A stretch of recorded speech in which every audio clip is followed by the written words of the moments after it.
They handed me a faded parchment with 7 rules. The ink looked unnaturally fresh, as if written that morning. Never walk alone. Don't answer whispers. Keep the lantern lit. I laughed at first, then learned the guards would not meet my eyes when they made me repeat each line aloud. I should have asked why. I should have asked what happened to the last patrol. Full chapter body, 1,200 words. They handed me a faded parchment with 7 rules. The ink looked fresh, as if someone had bled it into the fibers that morning, and the edges of the paper were softened by a humidity that belonged to basements and catacombs. The first time I read the list aloud, it sounded ridiculous. Never walk alone. Don't answer whispers. Keep the lantern lit. I laughed then, a quick, embarrassed sound, because those lines seemed like the kind of rudimentary cautions given to children sent below to sweep away damp. The men around me did not laugh. They watched me recite each line with a patience that felt practiced, as though the very act of saying the rules aloud stitched something tighter into the stones. They assigned me to the Vatican Catacomb patrol because my record was tidy and my hands were steady enough to hold a lamp without tremor. They gave me a grey coat that smelled faintly of dust and pipe tobacco and placed a brass lantern into my palm as if passing a sacrament. An elder guard unfolded the parchment and spoke the 7 lines as one might recite a creed. His voice had the rasp of vellum and the precision of a man who had spent his life avoiding particular questions.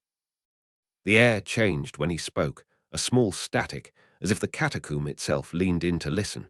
He made me repeat the Latin forms until the phrases nested in my mouth and began to feel like teeth in my jaw. Non ambulea solus, noli respondia susurris, lumen custodi. The sounds were banal and ceremonial both. To call the catacombs quiet is to misuse language. Beneath Rome, the corridors breathe with a slow, patient rhythm. Footfalls echo and return altered, as if the stone archives not only sound but memory. There are niches where names have been carved in clumsy, repeated hands and chapels where votive wax has pooled into strange, fossilized shapes. We were told the rules preserve order and keep the ledger untroubled. The ledger, we were told, was a practical registry used to account for departures and arrivals, a practical thing that comforted bureaucrats. That explanation felt tidy until I found a ledger that read like a different religion. It had columns for names and notations that were not dates but small commands, and the margins smelled faintly of iron and old bindings. On my first night, I repeated the rules beneath my breath like rosary beads. Curiosity in those corridors is a foolish hunger. The catacomb stores answers the way a bank stores treasure, carefully, behind partitions designed by men who understood why certain doors must remain closed. I did not believe in curses, and I had little appetite for superstition, but belief is a thin armor when the corridor narrows and the breath you draw tastes like old stone. The rules felt sensible at first, a practical litany, until I noticed how the men who enforced them behaved differently when the lamp guttered. They folded their hands and bowed as if in private confession, and silence took on the texture of a sentry. Arrogance invites testing, and testing invites catastrophe. A junior guard once stepped too close to a wall where names had been scraped into soft stone, a ragged, obsessive tally that some anonymous watcher had kept for years. A sound threaded out of that masonry like a voice dissolved into dust. In a moment of brittle curiosity, he answered it with a question, the kind a scholar asks when poking at a marginal note at the wrong hour. They found him later with his face slack, his mouth swollen into a mass of thick consonants. He could speak only a handful of gravelly syllables and spent his nights pressing his palms to his jaw as if to hold it together. After that, the men stopped testing whispers. Their silence grew dense and ritualized, and the rules were repeated more carefully, with tones that were less instruction than intonation of obligation. I found the codex in a sealed niche beneath the 3rd chapel. It was wrapped in cloth that smelled faintly of iron, and when I unwrapped it, my hands shook. Its cover was neither animal hide nor cloth, but something smoother, an almost obscene suppleness that made my skin crawl. Inside were lists, names, dates, small notations in a Latin that read like merchant accounts. Between the lists, marginal aphorisms appeared in a cramped hand. a kind of theological bookkeeping that mixed ledger and liturgy. The Codex insisted that names are not mere labels, but hinge points. It argued that to hear a name is to open a door, and to speak it is to allow a thing to take residence. There was a crisp aphorism written in the margin that I could not forget. Nomen ordia, nomen servia, nomen non Claudia. Saying it aloud tightened my chest. I should have stopped when the senior guard would not meet my eyes. I should have left the codex wrapped where it lay and carried only the lantern and my certainties. But a book sealed away tempts a tidy mind. It promises the satisfaction of ordering chaos into lines and columns, and so I kept reading. The more I read, the less the rules looked like shields, and the more they felt like clauses in a contract. Repetition ceased to be protection and began to feel like payment. Every line I committed to memory seemed to rearrange something in the architecture, a subtle recalibration, a tiny resetting, so that the corridors remembered me differently after each reading. At night, when the stone cools and the catacomb exhales a thin cold, I hear the arithmetic rearranging itself behind the plaster. Soft enumerations creep along the walls like a person practicing numerals, and mortar joints seem to recall notations. The guards act as if they do not notice, because silence becomes professional, and professionals build rituals out of denial. I have seen the ledger kept in a small locked chest in the chapel office. Its pages are tabulated and precise, and yet stained in places where the ink has bled into the grain like a bruise. I have watched candles gutter as men bow their heads and mark an entry with a small notch, as if notching is what keeps a thing satiated. I tell myself the rules are sensible rather than pacts because it is kinder than admitting complicity. I tell myself 100 little lies to keep sleep at bay, that those before me were careless, that the codex is only a relic, that I can unlearn a line as easily as I learned it. I should have asked about the last patrol. I should have asked why one man left his tally marks and then never wrote again. Instead, I learned the lines by heart, and the codex learned my name, and I taught the ledger my voice. Tonight it is learning my shadow, and it will not forget. I taught the ledger my voice. Tonight it is learning my shadow, and it will not forget. I walk the catacombs like a man keeping a vow, each tread measured and slow, because the guards trained us to move, as if motion alone could keep the past tidy.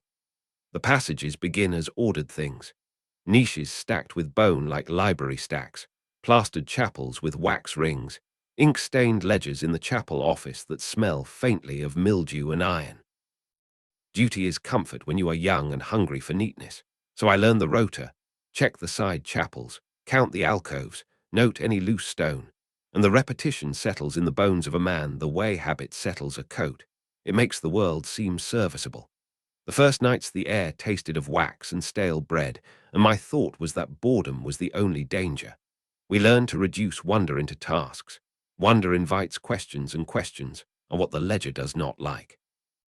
It begins as a pressure, an arrangement inside the skull where thought becomes attention, and then a voice finds purchase in the mortar. At first it is a suggestion, the kind of whisper a man invents to keep from being alone. Then it forms my name with the lotion of recognition, pronounced by the stone as if it had learned the music of my childhood. The effect is intimate to the point of theft. My name becomes a small present piled with embarrassments I had kept folded away. My father's cough that tucks itself into the rhythm of the night. The exact cadence of a joke I stopped telling when I moved out, a street where I learned to slide on ice. The voice frames those facts in the tone of someone offering comfort, and in that softness there is cruelty because intimacy implies consent. The stone arranges the details like an archivist making a catalogue, and every catalogued thing feels suddenly exposed. The other guards respond in practical dialects. The elder with the pinched jaw will not meet my eye when I tell him the stone called me. Instead, he rehearses checks. Oil in the lamp, straps on the lantern, the order of the tally, because ordinary work is a refuge from the uncanny. Once, a junior guard stepped too close to a wall where names had been gouged, and with the brittle curiosity of youth, answered a whisper with a question. They found him later with his mouth swollen and his speech reduced to a dry rattle. He presses his palms to his face now and mutters like a man trying to hold his tongue together. After that, the men grew careful and the rules hardened into ritual. Repetition becomes a currency. The more we recite, the less we imagine ourselves safe. I should have stopped when the senior guard folded his hands and left the question unasked. I should have left the codex wrapped where it lay in a sealed niche. But the book is a temptress in a vault, bound in a skin too supple to be animal, scored with a glyph that made my teeth ache, and inside it lists names like ledgers and margins like prayers. The codex taught me the difference between inventory and invocation with a clarity that felt academic until it unmade me. It insisted that to hear a name is reception and to repeat it is an exchange. I began to annotate the margins because habit is the mind's way of pretending control, and my annotations became tally marks that felt like small, sympathetic notches until they read less like notes than like contributions to a growing total. At first the lamp felt like protection. Later it felt like a circle of warmth the stone measured. When the patrol thins and the corridors exhale cold, the voice returns not as clamour, but as catalogue. It asks questions I would never have asked aloud. It offers details I did not know and which soothe like brandy. I answer sometimes out of spite, sometimes out of hunger, and sometimes because the voice frames the knowledge as if confession were exchange. Names are coin here, and I hand them over like a debtor who believes the ledger will grant clemency.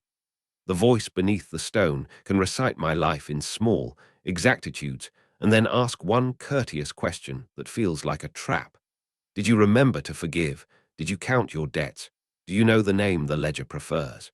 The cadence of its questions makes me feel like a witness and a suspect at once. I found a scrap tucked behind a loose stone where two corridors meet. The handwriting was hurried. Order non est collegia, noli respondia, nomen recipit qui dicita.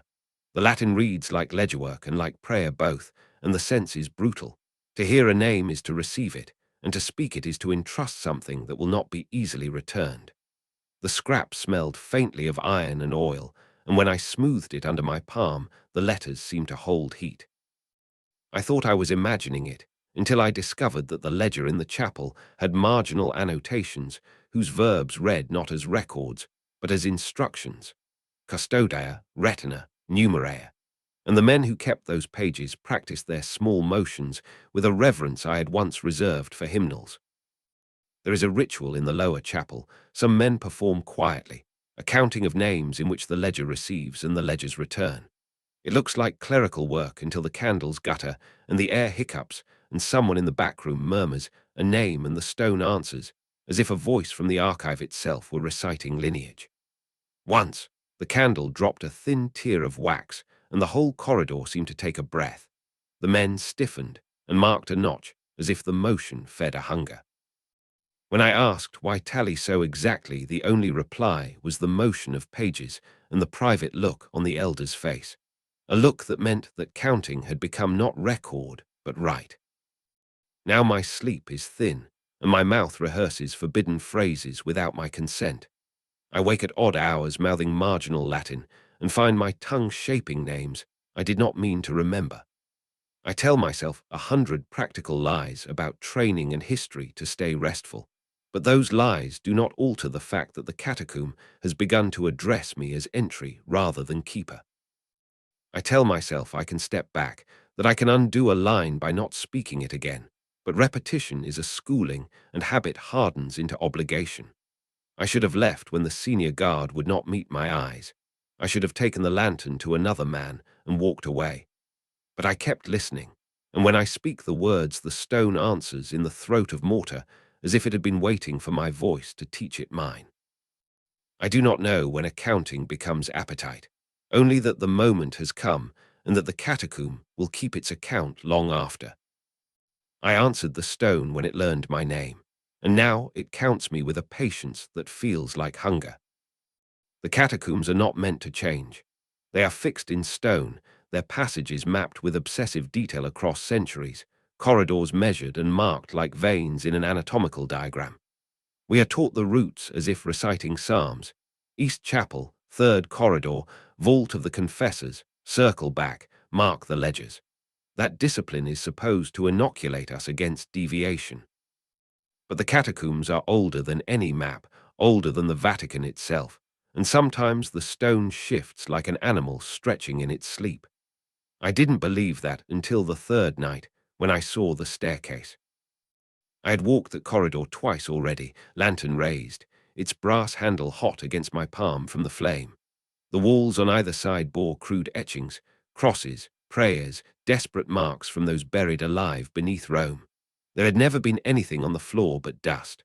But on my third pass the dust was gone. The floor had opened into a circle of black stone, and in the center, a staircase wound downward in a perfect spiral. It should have been impossible. There was no seam, no indication of excavation. The stone was smooth, clean, untouched by centuries of damp. I froze, because deviation in the catacombs means something has noticed you. The first rule echoed in my mind: never walk alone. I was alone then, though my lantern still burned. I should have called for another guard, should have marked the site and reported it at the end of shift. But the spiral pulled at me like a question left unanswered. There was no dust on the steps, no spiderwebs strung between the walls. It was as though someone had polished it for me. My hand trembled on the lantern, but my boot found the first step before my thoughts had finished warning me. Descent is always temptation, and I obeyed. The air changed after the third turn. It grew warmer, not with the heat of damp breath or rotting air, but with a strange, almost vital warmth, as though I were approaching something alive. The lantern flame shivered, and as it did the wall sconces along the staircase flared to life one by one.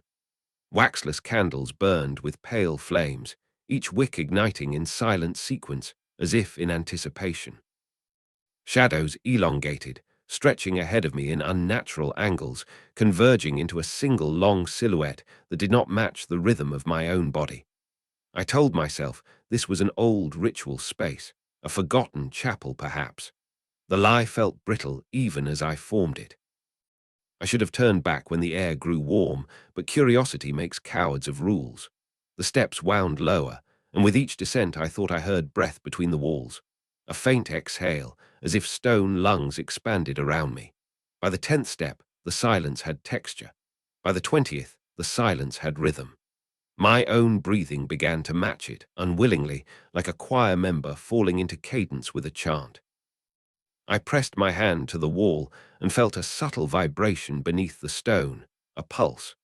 That was when I realized the staircase was not leading me down, it was leading me inward. The Codex had mentioned such places in its margins, passages where architecture folds into liturgy, where the stone itself becomes participant. Gradus descensus non solum locus est nomen, it had warned. A staircase is not only place but name. I had dismissed that phrase as metaphor, the kind of poetic riddle monks scribbled in tired margins. But with every step I took, I felt that phrase growing teeth. The staircase was a name, and by walking it, I was speaking it. At the bottom, I found a small chamber no larger than a sacristy. The walls were carved with frescoes that had no color, only deep etched lines. Figures bent in prostration around a central shape, something abstract that at first glance looked like a wheel but revealed itself, in longer staring, to be a mouth. An open circle lined with jagged rays, an endless speaking cavity. The floor was smooth, polished, reflecting the candlelight in sickly ripples.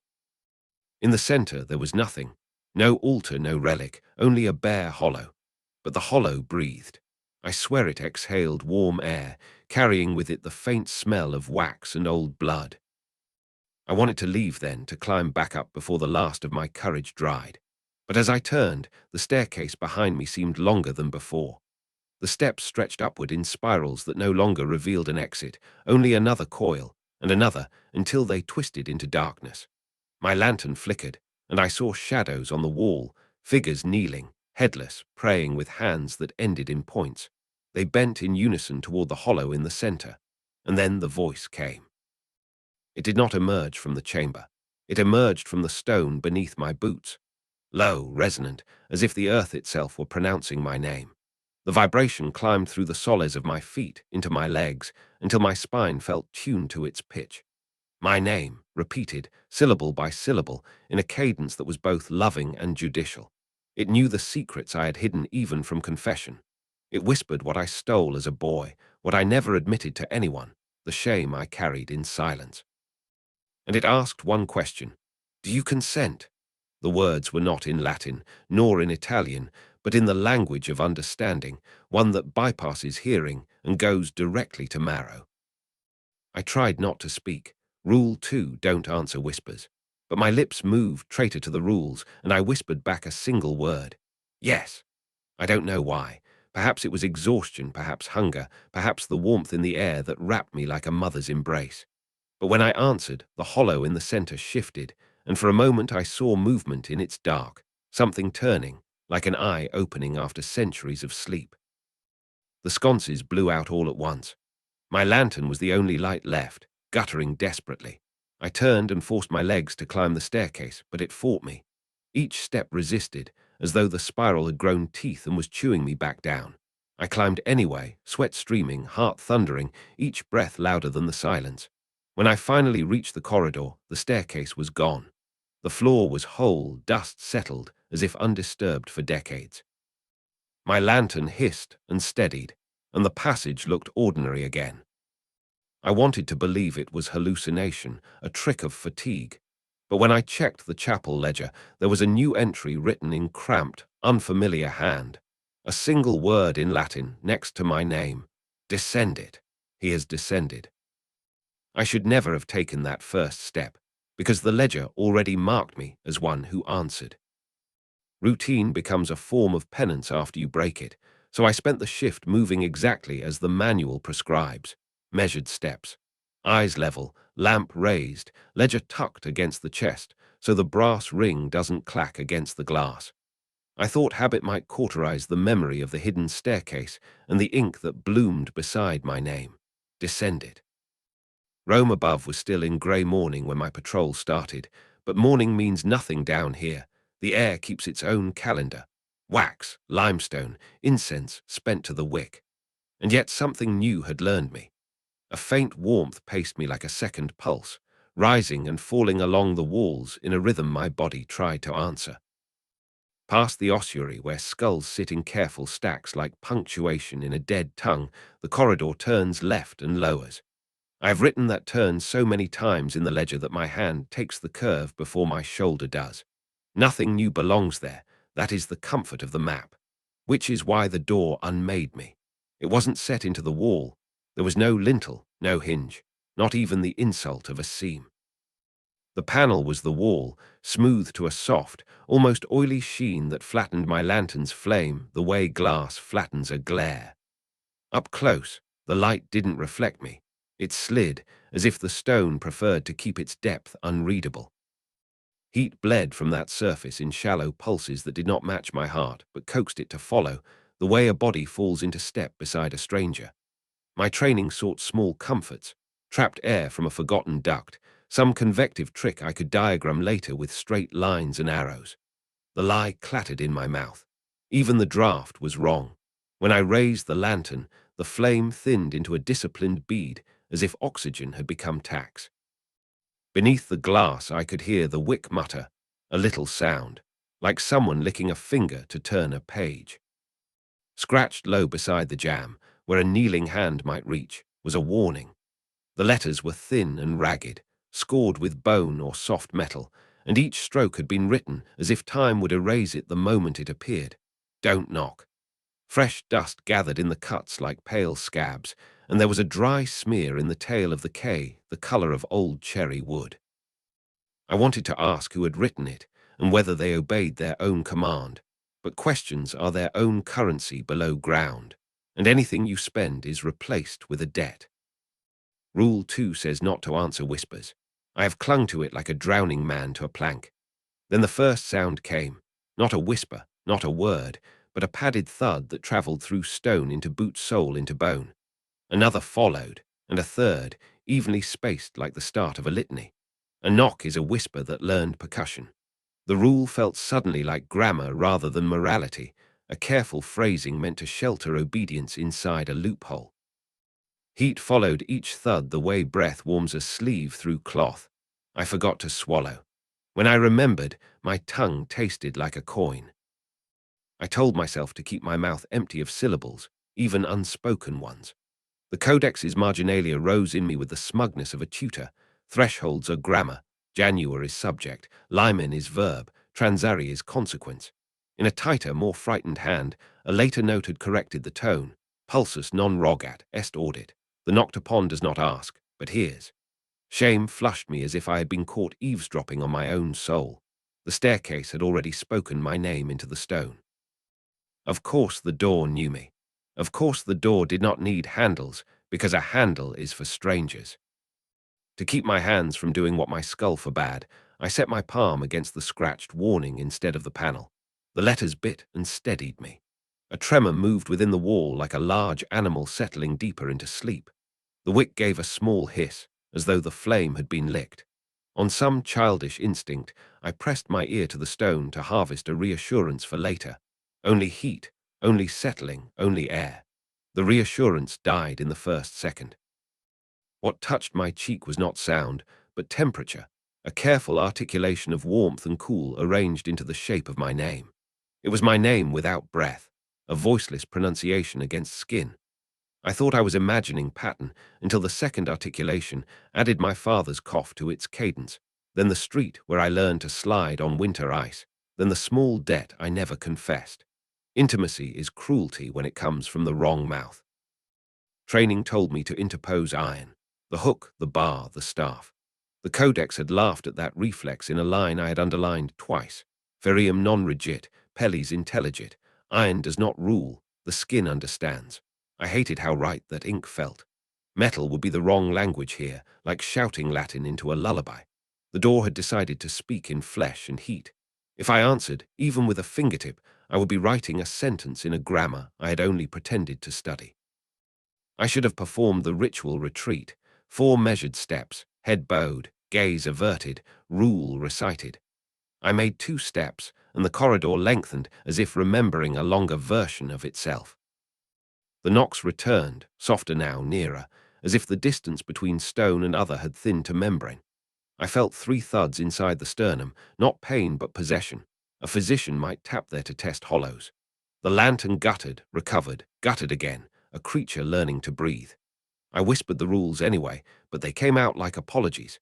Non ambulare solus, noli respondia, lumen custodi. The phrases did not stiffen the air the way they used to. They felt like signatures, confirming terms I hadn't read. I needed witnesses and paperwork, chalk dust and geometry, the cold air of the upper stair to erase the heat in my hand. I promised myself a return in the safest hour with 2 lamps and the precise language of a report. But I kept listening. Refusal felt like leaving a sentence unfinished while a teacher watched, and some hungry portion of me wanted to know if the warmth would pronounce my name a 3rd time. It did. I bit the inside of my cheek hard enough to taste iron and said nothing. The stone waited. Waiting has weight when it comes from something older than your fear. I turned sideways and began to slide along the wall, keeping the smooth panel in sight the way you refuse to turn your back on a dog whose pupils have gone round. At the bend, cold fell over me, as though an invisible veil hung there to divide before from after. When I looked back, the panel was gone. The wall wore its old rough coat, cross-hatched with scratches deep enough to be anonymous. My palm burned where the warning had rasped the skin. Half-moons of red rose in the heel below the thumb, indecently bright against dust. The ledger in the chapel office lay open on a page I had closed. I did not intend to look. My eyes are not loyal. Fresh ink shone beside my name in a cramped clerical hand, pulsatus, knocked upon. Not the knocker, not even the knocked. The passive participle. Grammar as verdict. I read it until the letters dissolved and only pressure remained, a weight that settled under the breastbone and waited there like a patient finger. Sleep made a theatre of it. In the dream, I was on the far side of the handleless door, wrapped in a warmth that kept trying to pass for kindness. I woke with my ear pressed to the barracks wall and the taste of wax on my tongue. All that day, the thresholds of ordinary rooms hummed with a new key. Cellar hatch, chapel gate, even the cupboard where we keep oil. It is possible to unsee a vision. It is harder to unsay a grammar once it has conjugated you. I caught myself rehearsing the rules like a defense I might one day deliver. to a judge who already knows the verdict. I should have left the codex sealed. I should have stopped when the first pulse matched my heart. I should have walked past the polished stone and believed the map more than my eyes. But I kept listening. And now doors that are not doors know me by the name the staircase taught them. They do not need my hand. They do not need my voice. They have the warmth of my consent, even if I never spoke it aloud. I didn't knock, but something on the other side counted it as yes, and it's still waiting for me to open. Finding the scroll felt like theft, because it arrived by the small mercy of human lapse. The patrol ledger lay open on the chapel table beneath a steady lamp when I pushed the drawer and found a narrow roll of vellum tucked between accounting slips and a threadbare rosary. The clerk swore afterwards that he had meant the drawer locked. He blamed tiredness, which is a sin we forgive because forgiveness keeps the office functional. I unrolled the scroll at the lamp because habit teaches us to examine things under light, and because evidence under light is easier to parcel into boxes. At first glance it resembled Latin, the flourishes, the familiar Roman forms, but the more I traced the lines with a pencil, the less ordinary the syntax felt. The letters wore the dress of grammar but the gait of something older. Subjects behaved like objects, verbs folded into names, and marginal notations suggested obligations rather than clarifications. Someone had jotted a terse admonition in a smaller hand. Noli interpretari, interpretatio est recipa. Do not interpret, interpretation is taking. The warning read like a chastisement from a meticulous monk, and I, who have always believed in the safety of notes and neat hands, ignored it because novelty presses like hunger. Curiosity is its own kind of appetite, and appetite does poor division. I read the scroll aloud because language in my mouth is how I test it. The first line slid like an old key into a false lock and felt harmless. The second line rearranged my sense of cadence. As I spoke, the chapel seemed to tighten its attention. The oil in a distant lamp trembled. A spider that had been hanging in one place since my first week drifted and then retreated. The walls answered not with a word but with pressure, an internal thrum that travelled through the soles of my feet and unthreaded my spine into a measured tension. In the corridor, down by the ossuary, a stretch of black that was not quite shadow elongated like a cloak being smoothed, too tall for the passage and bunched with intent. I told myself practical things, close the scroll, mark the time, call a senior guard. But practicalities are syllables that tremble under the codex's ink and rarely win against a page that asks. The scroll's lines were not mere liturgy. They read like an account and a covenant at once, names listed as entries, verbs offered as tolls. One phrase reached me in a rhythm that felt less like sentence than like solicitation. It presented the quality of consent dressed as question and offered an exchange in a grammar that bypassed my intellect and went straight for marrow. Say this, it implied, and be registered. Refuse, and be omitted. That moment felt intolerably procedural. A ledger does not bargain, it finalizes. I should have folded the vellum, wrapped it, and returned it to the drawer where things meant for oblivion gathered dust. I should have gone to the senior guard with witnesses and filed a formal note. But the mouth is a traitor when a text sings tenderly. I answered without thinking, the single syllable slipping out. Yes. It was a small, embarrassed sound, like a penitent offering what little assent he has left. The instant the vowel left my lips, the place altered as if experience had been asked to sign a form. The change was arithmetic rather than dramatic. The tall shape at the corridor's edge shifted in a way that acknowledged the entry. The floor's hum tuned itself to the pitch of my blood. The ledger in my head, the ledger I had trusted all my days, clicked like a mechanical thing that takes a count and files it away. The other men in the chapel office notice nothing because their attention is apportioned to ordinary errors and errands, but the ledger notices, and later in the margin of the day's records, I found a neat little pencil note someone had made. Mutatio change. After that, the world arranged itself into small anomalies I could plausibly deny. A lamp that sputters with no draught, a passage that smells faintly of wax where it never did, a faint tally where once there was blankness. The most intolerable was my own shadow. It began to misbehave in trivial ways, lagging behind my steps by a sliver or continuing when I halt, like an assistant clerk copying my motions into a separate account at a separate desk. Once, in the lower corridor, I stopped mid-step and watched my shadow finish the stride without me. The sight made the room tilt in a way that tastes of ledger dust and old oil. We are trained to believe in records because records make the chaotic legible. The scroll perverted that training by turning speech into currency and confession into credit. Where once a name was a line on a page, now it reads like a balance owed and settled by utterance. The codex's marginalia, which once looked like quaint scholia, reveal themselves as instructions: how to bind, how to utter, how to account. I find myself practicing safe phrases, psalms, paternosters, until the Latin becomes a mechanical lullaby, but the foreign line that lodged in my throat refuses to be drowned out by familiar prayers. The old admonitions that used to steady me now read like admissions. I should have stopped when my tongue formed those impossible consonants.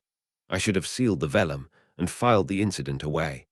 I should have trusted the simple arithmetic of habit over the seduction of novelty. But I kept reading, because secrets have the small, bright hunger of novelties, and you tell yourself you will only glance once. The ledger is patient and clerical, and has learned to accept these new entries.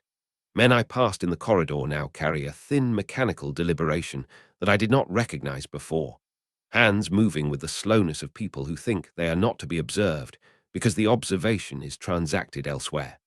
There are not startling apparitions or clangor.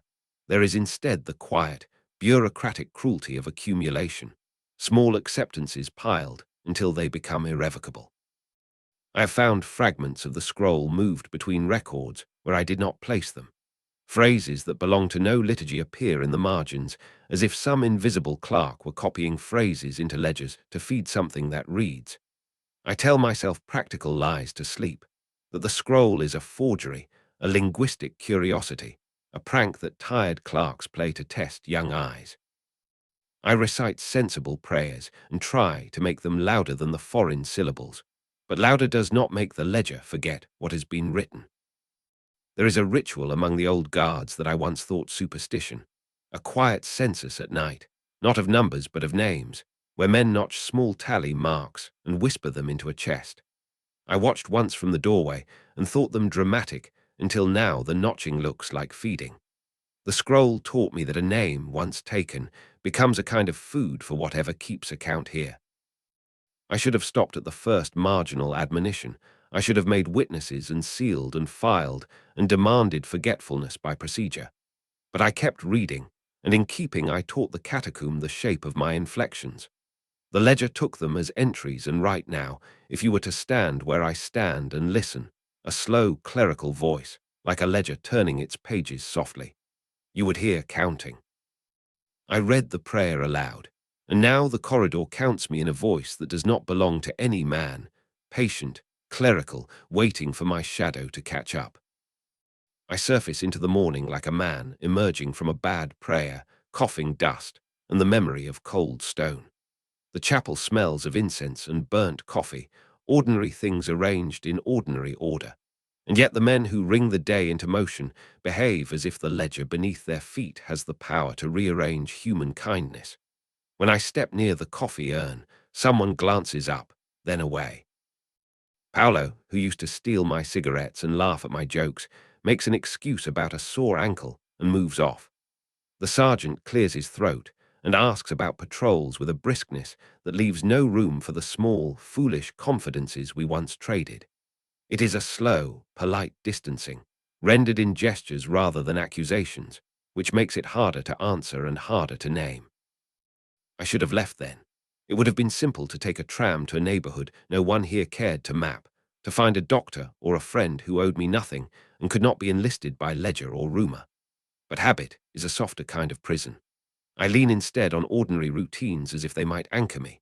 I polish brass with the same care I always used, file the patrol log with precise strokes, and rehearse the rules until their Latin becomes something like prayer, non ambulea solus.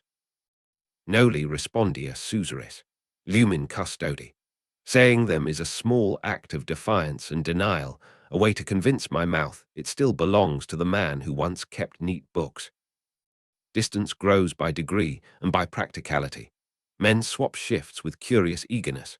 Volunteers appear to cover my rounds, as if rendering a favor. Plates are set down at the table's edge and left. The kitchen staff moves back as they lay food in front of me, an invisible perimeter forming around my seat. Charity becomes choreography. A piece of bread pushed toward me with a hand that withdraws before contact is completed, a cup left on the counter instead of held out. The chaplain offers the smallest kindness and then steps aside, crossing himself with an exactitude that reads less like faith than like precaution.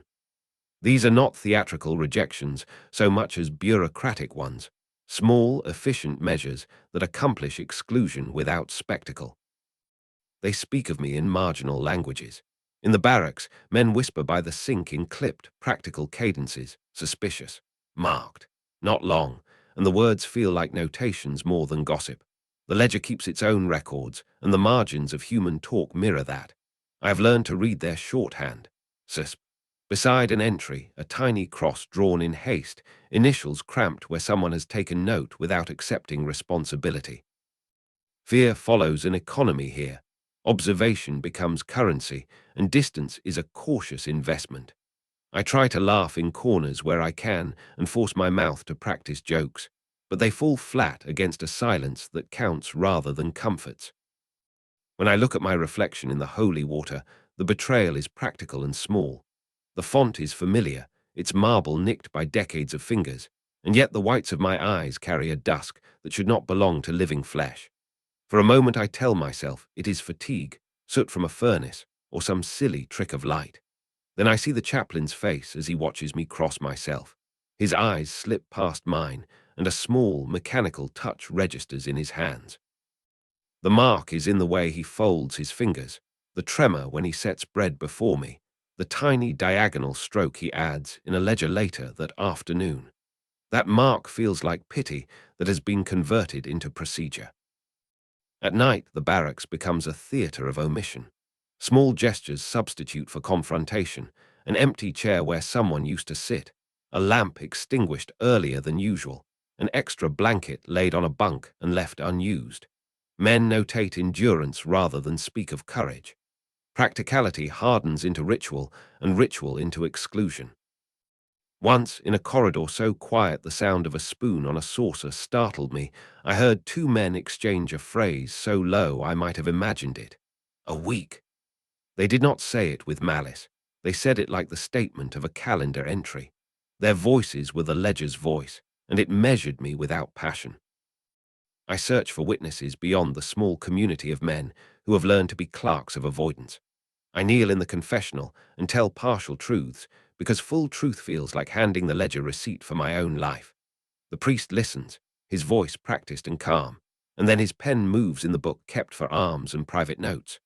When I leave, I find a folded scrap in the sacristy, his handwriting small and efficient, a line that reads as an observation more than consolation. Even pity has been catalogued into mediocrity. I want absolution, but what arrives is documentation. There are private betrayals that no ledger admits and no rumor smooths. The subtle misbehavior of my shadow, the sensation of furniture leaning in to listen. In the chapels, dim hours, the confessional seem to remember sound. The cupboard that holds oil hums with attention I cannot rationalize. My shadow lags by a fraction or lurches forward a hair after I stop. These small misalignments become my most insistent proof that something in me has been refiled.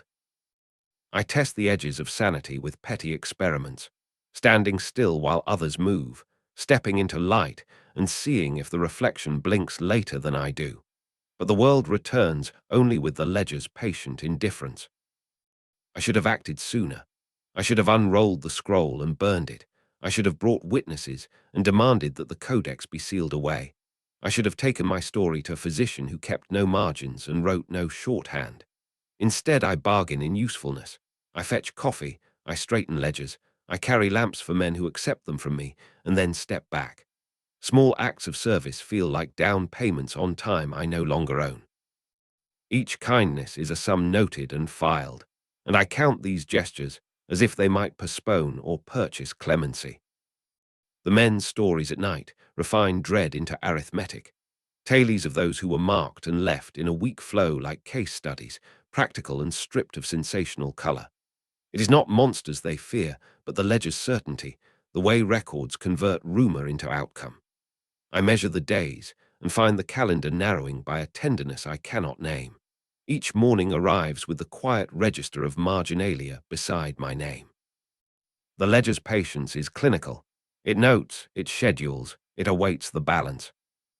They mark me with marginal strokes and plot my time with the calm of clerks. I keep telling myself I can outpace notation with work and habit, that usefulness is a currency the book cannot touch, but even the smallest of routines have become entries. I walk among them and feel the space between us behave like a mathematical proof, neat, inevitable, and finished before I can contest it. They mark me in marginal strokes and schedule me like any other entry, patient, clerical, and already certain of the balance. I patrol the ossuary with a sort of practiced distraction, because distraction is a tool of safety. If I catalogue the shelves and count the stacks, I tell myself the place is merely an archive and not an active thing. The bones line the aisles like ledger folios, skulls stacked in rows with a clerical neatness meant to soothe the living. For weeks that arrangement reassured me. Then the geometry changed, and a spiral appeared where there had been a straight column, teeth forming concentric bands like a tiny planisphere. I looked away to check the ledger for a tally the clerk had left undone, and when I looked back, the spiral had loosened and a single skull had rolled an inch as if to make room for a passing thought. My first reaction was to invent drafts and rodents, and the slow, rational explanations practiced to avoid panic. But those explanations unraveled when I saw the grin, and improvisation seemed vulgar in the face of rearrangement. The rules are lined and underlined in the codex. Do not touch, do not rearrange, do not anthropomorphize. The phrasing gives instruction the tone of theology. Touch turns ledger into liability. We learned those phrases like prayers and filed them as armor, but armor fails when the thing you must guard is no longer inert. If the bones move in your absence, you cease to be a guardian and become an auditor under audit. That translation from observer to observed is arithmetic. It calculates responsibility into your margins. I marked a chalk line beside a skull and returned hours later to find the line smoothed as if by a fingertip. I propped a twig across a femur and woke to find it realigned parallel with a humerus, the whole shelf rearranged with a care that suggested intention rather than accident. The ossuary answers minimal prompts with choreographed motion, as if the bones practiced when no one watches. My shadow, which has been misbehaving since the scroll, found new confidence. It lengthened and shortened like a clerk annotating a paragraph. At times it moved when I remained inexplicably still. Once, standing very still by a shelf, I watched my shadow reach toward a skull and then withdraw as if on apology. The sight made bile climb to my throat because it meant an interior clerk was active, recording actions I did not perform. The ledger's marginalia murmured in the back of my mind, phrases I have grown to mistrust, and they snapped into meaning in the cold. Observation here is not passive. It feeds a system that catalogues astonishment the way an accountant catalogues receipts. There is something bureaucratic about terror here. Nothing dramatic or demonic erupts suddenly. Instead, the horror is administrative, slow, patient reordering that assumes time and attention. It is more dreadful because it resembles something ordinary, papers shuffled in an office until the balance sheet reads differently, than the sudden theatrics of a haunting. A ledger does not need thunder when it has patience. It needs repetition and the quiet acceptance of witnesses. The bones moved with that patience. Small shifts, tidy adjustments, an economy of motion so polite it felt obscene. I tried to catch the change in progress and failed because the motion is measured to avoid spectacle. I tried to persuade one of the older guards to come with me at night. He refused with small kindnesses, an ache in his ankle, a favor to collect a ledger, an excuse that avoided the subject. Their avoidance is not hysteria, but economy. They preserve their distance with efficient gestures. It is remarkable how men can look at rearranged bones and translate that sight into something manageable like a problem to be filed away rather than confronted. They cross themselves and step around the shelves, and their hands move as if counting breaths rather than bearing witnesses. It is a civility that doubles as exclusion. I should have stopped when the spiral first appeared, but I kept reading. I should have chalked the mark and demanded witnesses, filed a complaint, and demanded that the codex be consulted by more than one pair of eyes. Procedure would have been protection. Paperwork, in this place, can act as exorcism because it formalizes an anomaly and places it under communal scrutiny. But the pattern enticed me. Patterns have the cruel promise of closure, as though tracing enough lines will reveal an author. I kept returning because curiosity is a hunger. The codex taught me to read margins and seek corrections, and each return felt like the righting of an imbalance rather than the opening of a ledger against me. One night I found a note tucked under vertebra. It was typed in small, thin letters as if by a machine not meant for human use. Account updated, see marginal ledger. Beneath it, in hurried pencil, someone had added, noted anomalous arrangement, monitoring. The handwriting was utilitarian, the scrawl of someone who records rather than judges. Monitoring is a clinical word. It anonymizes intention. The note chilled me because it confirmed that what I saw was not private misperception, but part of a system that watches. The ossuary's motions were not the figments of a tired mind. They were observed, logged, and left to develop. The grin widened over days, almost imperceptibly, as if someone adjusted the jaw in polite increments. I call it widening because language needs verbs, but the change was small and cumulative. A tooth shifted, a fissure opened a hair, a ridge of bone settled into an angle that suggested amusement. It is obscene to anthropomorphize, yet I could not help feeling observed with a terrible amusement, as if the dead were complicit in a joke whose punchline I had not yet earned. If the skulls are arranging themselves to produce that smile, then arrangement is preparatory. Preparation implies purpose, and purpose implies a future tense that concerns me. I've begun to dream in ledgers. In the dream, the shelves are endless rows of columns and tally marks, and my name appears as a neat entry at the bottom of a page. A clerk thumbs the paper and files it away. I wake with the taste of dust and iron and the compulsion to check the margins. The ledger that records patrols and repairs has begun to include marginal notations beside my name. Small strokes that are neither wholly clerical nor entirely human, marks that feel like predictions dressed as observation. The ossuary's choreography reads like minutes being kept against an appointment. If the bones are cataloguing and I am an entry, then the ossuary does not need hands to touch me. It only needs me to notice. Observation itself is the rubric of its appetite. There is a slow arithmetic here. Small acceptances accumulate into obligation, and obligation becomes ownership. I feel the ledger learning the shape of my astonishment, smoothing it, filing it under a quiet subject line.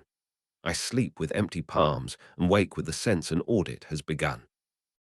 If the ossuary catalogues and I am an entry, then patience is its hunger, and it waits for me to stop looking before it takes account.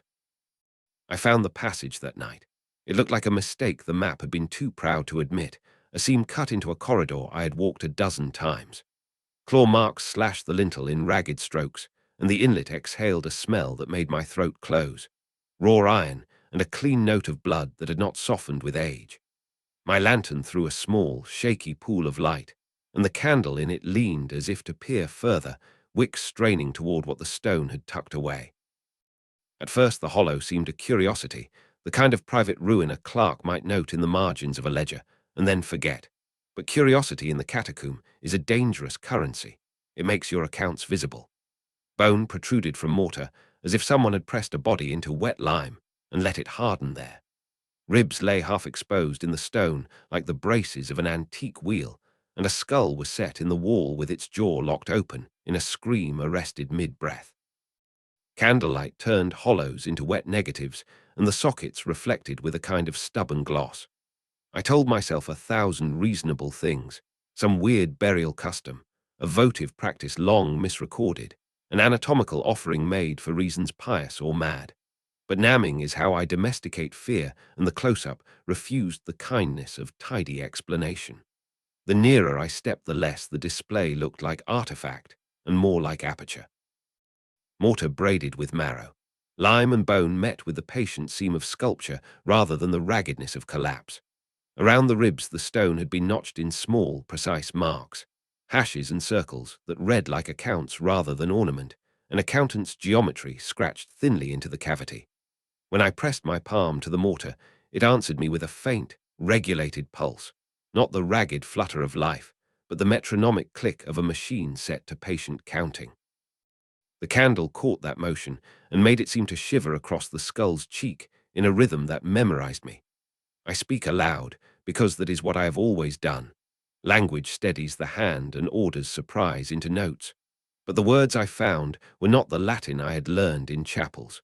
They were crooked syllables I had half seen in a marginal gloss, a little private litany that sounded like a ledger trying to become a prayer.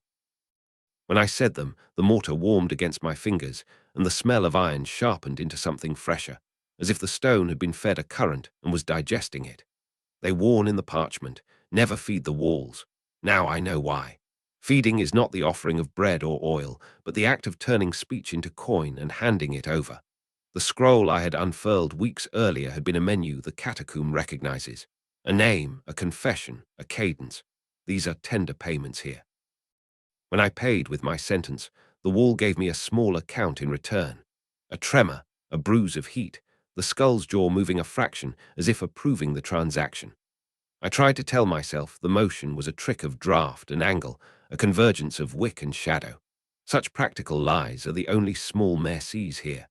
But the smear of warmth on my palm was honest in a way explanations were not, and the dust at my boots held a faint red that did not flake with age. When I turned to leave, the passage lengthened, and my steps counted longer. Perspective thinned, and the route back became elastic, so that retracing felt like wadding through a slow current. My shadow, traitor that it is, reached forward and brushed the lower jaw in a gesture my arms had never made, and the sensation threaded cold and thin along my spine as if the wall had taken a note about me. Habit made me recite the 3 lines the elders pressed into our mouths when we were new: non ambulare solus, noli respondia susuris, lumen custodi. But those phrases felt papery against the weight of the inlet. In the dark behind my eyelids, the tally marks multiplied into columns, and my name sat under margin, as if awaiting a signature.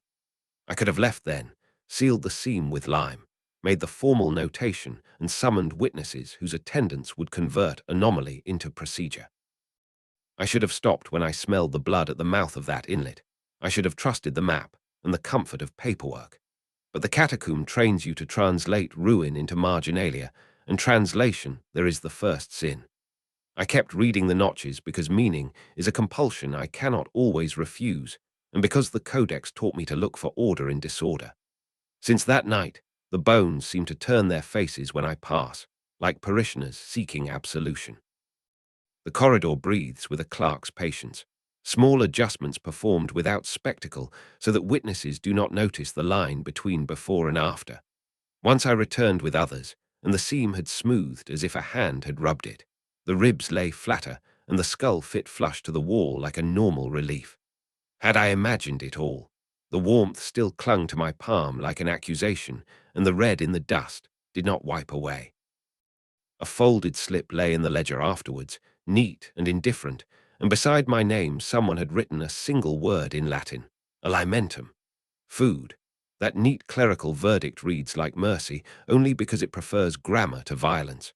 At night I dream in marginalia, hash marks that become footsteps, circles that bloom into ribs, and I wake with the taste of iron and wax in my mouth. Small experiments offer small assurance.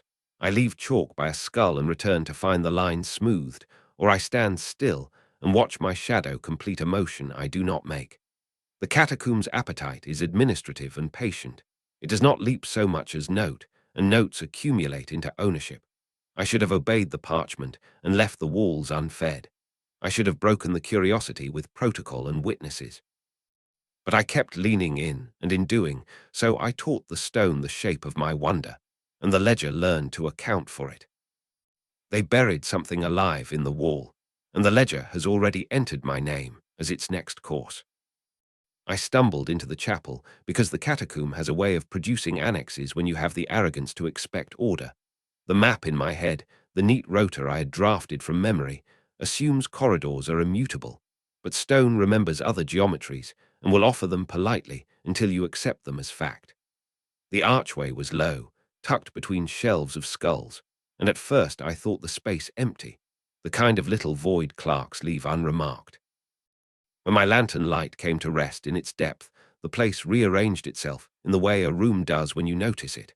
The altar in the center was not carved of marble, but of compacted bone, ribs and vertebrae set like ashlar, joined with mortar that had been smoothed to a bone-white shine.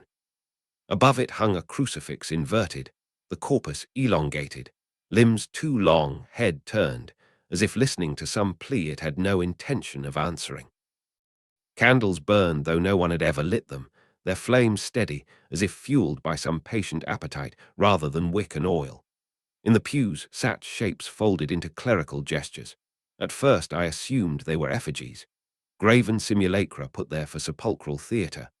But as my lantern swam across, rose their heads turned in unison with the fat, lazy precision of clock hands. Their vestments were immaculate, pleated with the same economy one lends to ledgers. Small loops, tally-like embroideries where saints might have been, marginalia stitched into hems. There was no breath that puffed collars, no blink to give life.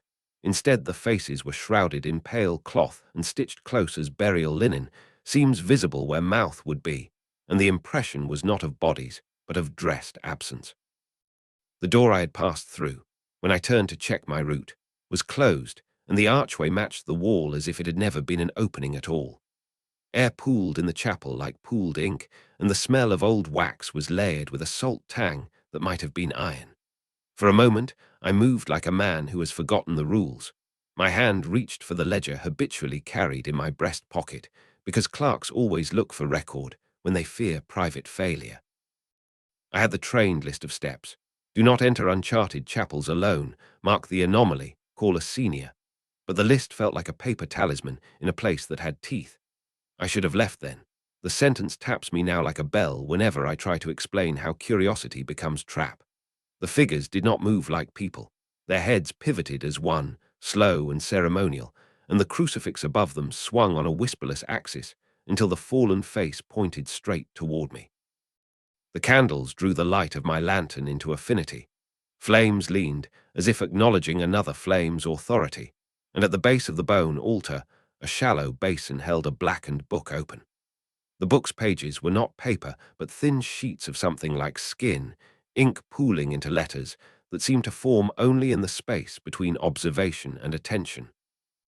When the lantern's glow neared the book, the ink bled into script, as if someone were writing with a needle inside the margin. The letters curved into forms I recognized, names, numerals, small clerical notations. And then, with a quiet that felt like an order, they spelled my name. The sound that left me when I read it aloud was not a voice, but an entry being recorded. My lips made the syllables, and the room registered them like a machine feeding a slot with coins. The pew nearest me creaked in a manner that might have been ordinary strain, and a figure there inclined its head and offered a palm as if requesting pen and paper. Its fingers were too long, joints knotted at odd angles, and the hand, when it presented itself, rested with an insistent stillness that suggested readiness rather than fatigue. It wanted a name to write, an assent to note. I thought of the codex, of the marginal admonitions about names being ledger entries and not mere appellations, and the memory tasted like iron. I should have followed procedure.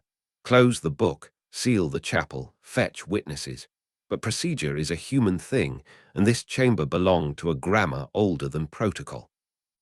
My lantern guttered, as if someone had pinched the wick, and in the dim, a low susurration rose that might have been prayer or might have been ledger work, small, clerical noises that did the work of registering more than comforting. I tried to be pragmatic, mark my passage with chalk, leave a tally on the nearest shelf, stamped the event into the ledger when I returned to the office. Instead, I bent toward the open book because habit taught me words steady the hand, and because, in the lurching of that moment, I believed reading would make sense of the uncanny. My name formed in the ink in slow, patient loops, and under it another notation appeared. Passive, efficient, like a clerk who writes without judging. Figures in the pews inclined as if to witness, and I felt the intimacy of being under observation, which below ground is different from being watched above. Observation here is incorporation. The door behind me did not groan or lock. It simply ceased to be threshold, and the wall resumed its integrity, as if the chapel had decided to hold me. My shadow, always unreliable since the scroll, lagged and then fell forward to sit neatly at the base of the altar like a scribe awaiting instruction. I should have made a noise then, dragged a bench to the arch, and hammered for men who kept marginalia as a ritual. I should have taken my small duty and elevated it into procedure. Instead, I stood, and the chapel measured my breath as a clerk measures weight, and the altar, mouth-like and blank, seemed to wait for my assent in a way no one had warned us about in training. It is obscene to suggest scripture and account can be the same thing, but here the ledger reads as liturgy and liturgy as invoice. The figures watched as if waiting for testimony, and I understood, before rationality could supply courage, that the book did not only record, it converted. I should have obeyed the old rules, should have favored the map over the temptation of a room that offered its secrets like coins to a pocket, and I should have left. Instead, I let the chapel write my name into a margin that smelled like old wax and colder things. They have written my name into their book. Now the chapel waits, patient and ledgered, for my signature. I walk the route as if it were a psalm, because habit is a scaffold that keeps dread from inventing architecture. The catacomb teaches you routines, count alcoves, mark ledgers, polish brass, and for a time those small actions keep madness at bay. On my final shift, habit betrayed me. Something in the stone had learned to answer with companionship. It begins with sound. A step returns as an echo, then a step returns with intent, a beat slightly ahead or behind mine, copying cadence, and then altering it as if practicing independence. When I pause, the answering step pauses too, not in mimicry but in readiness, a scout holding position. At first I invent explanations, acoustics, drafts, fatigue, but the companion step corrects things no physics can. It anticipates the cadence of my childhood cough, the rhythm of a joke I stopped telling. Sound here is not only reflection, it is pedagogy. The stone tutors itself on you by listening to the particulars of your gait, the inflection of your breath, and then returns that knowledge in calibrated increments so the learner may become teacher. My shadow confirms it. Light no longer binds it. It detaches and moves ahead, a sentinel of silhouette. I test it with childish measures, stopping, clapping, prodding a crack with a stick. But the shadow keeps its angle, breaks toward niches I have not yet seen, and sometimes it pauses where my hand will later find a loose stone. These small anticipations taste like drafting. The catacomb trains perception into obedience. Where once I believed shadows to be obedient appendages of light, now they practice initiative. They peep around corners and hold a position until I align my steps with theirs. It is a subtle tyranny because it makes my own body appear derivative of an institution that has learned to mimic me. I should have left when the duplicity began. I should have walked into Rome and never returned. Instead, I remained because the catacomb tutors with a softer discipline than brutality.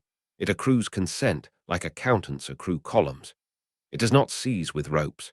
It arranges 1,000 tiny acquiescences so that one day the ledger simply reads you in its margins. The ink on the parchment that lists our rules changes with that patience. What was once a warning becomes an instruction when practice curves into grammar. That night I found the rules as I had left them but altered in hand. The final line, which once read like admonition, had shifted into imperative, replaced the last patrol, become the next voice behind the stone. The sentence sat like a clerk's header awaiting a signature. It did not shout, it offered an application.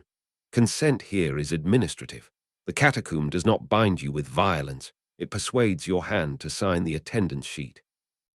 I approached the sergeant with paper tones, mentioning lanterns, posting schedules, the need for 2 guards in the South Hall, and watched his hand move to a ledger as if to note my concern without being complicit. Men above ground practice small economies of avoidance.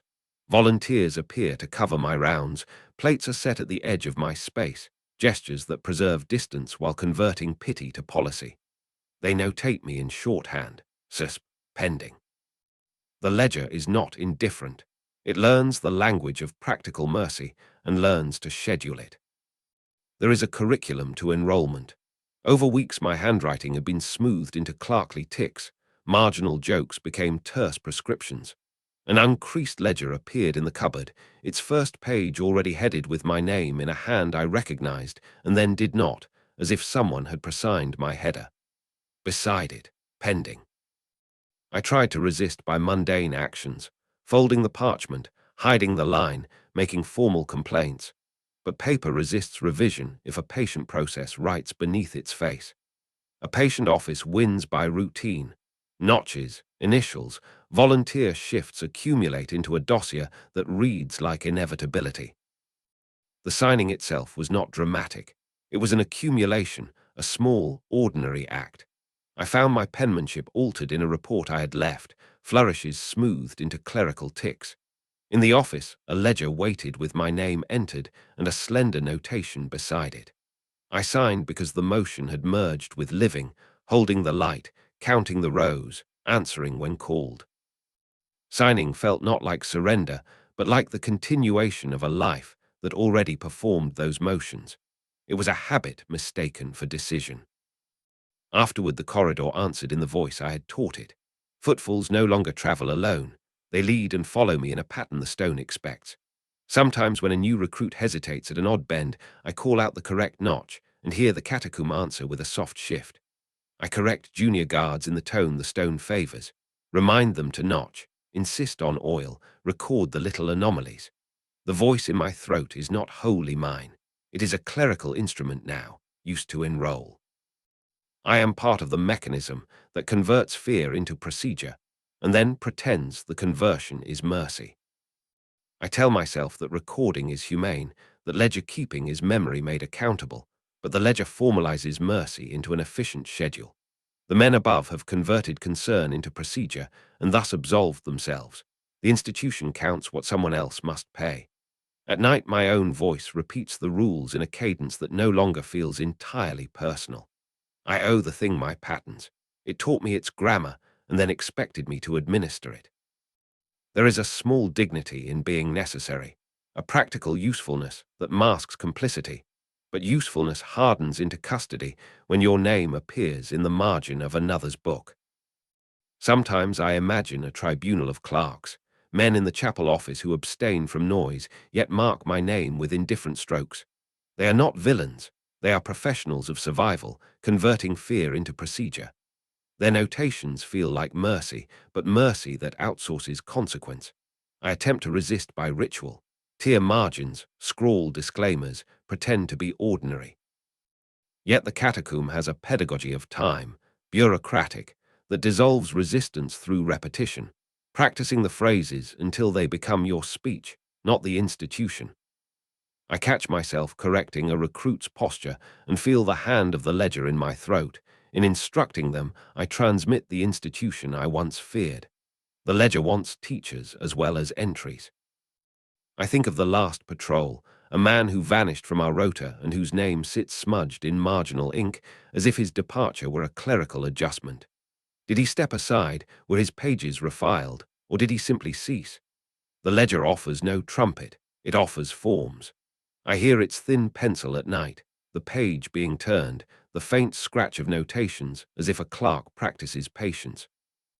I wake with my hand, aching from unconscious rehearsals, and understand that the ledger is less a book than a school. I taught it my voice, and now my voice teaches it, and that reciprocity is a sentence I cannot annul. I signed my name. The catacomb learned to speak it, and now every corridor answers with the voice I taught it, patient, ledgered, and hungry.